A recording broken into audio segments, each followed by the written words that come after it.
William Henry Coughlin. Chi è? In arte Cy Stebbins.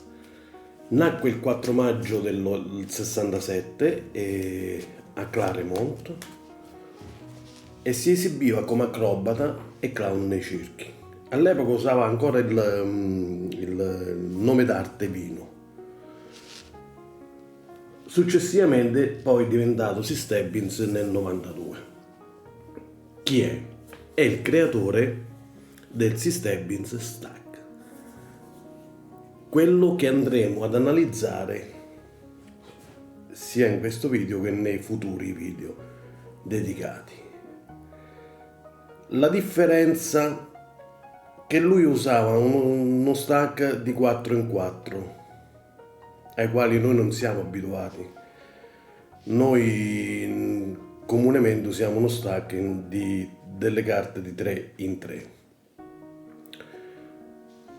Ma voglio portarvi in questo sistema riunendo un pochettino tutto quello che ho appreso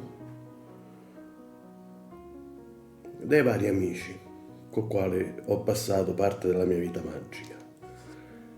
Quindi scopriremo vari modi per raggiungere lo stack e studieremo varie routine che ci avvicineranno a questo sistema, a questo mazzo memorizzato, chiamiamolo così, e ci permetteranno di realizzare davvero piccoli miracoli cartomagici. Detto questo, oggi vediamo uno dei sistemi basilari facili che non richiedono tecnica per preparare il mazzo in Cy Stebbins Stack. Partiamo con un mazzo di carte ex novo,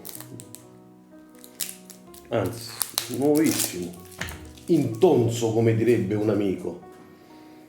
Lo apriamo.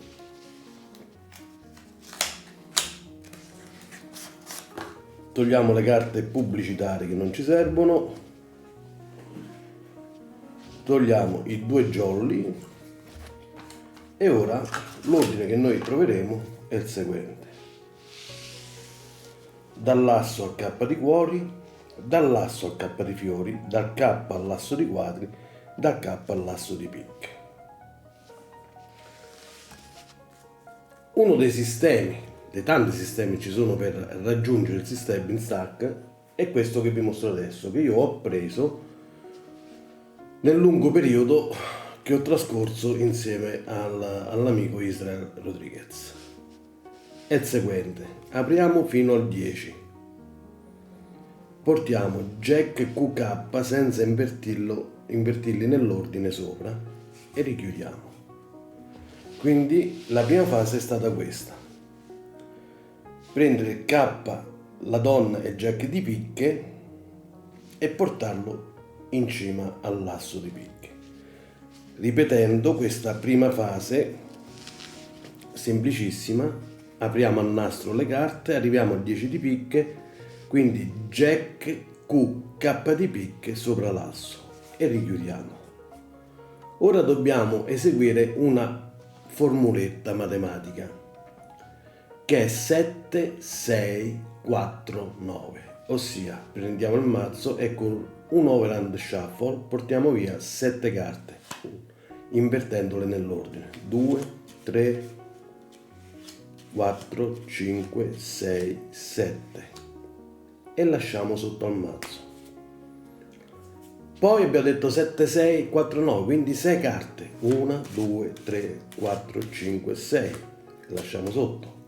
4, 1, 2, 3, 4, lasciamo sotto. 9, 1, 2, 3, 4, 5, 6, 7, 8, 9. Quindi finita questa seconda procedura, noi dobbiamo avere un 5 di fiori come ultima carta e un K di quadri come prima carta del mazzo.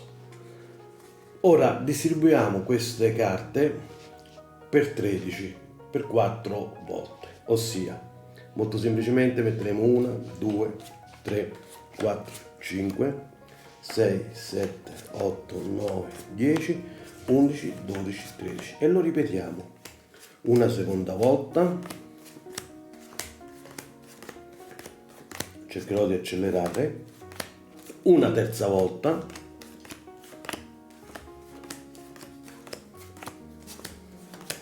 E infine una quarta volta.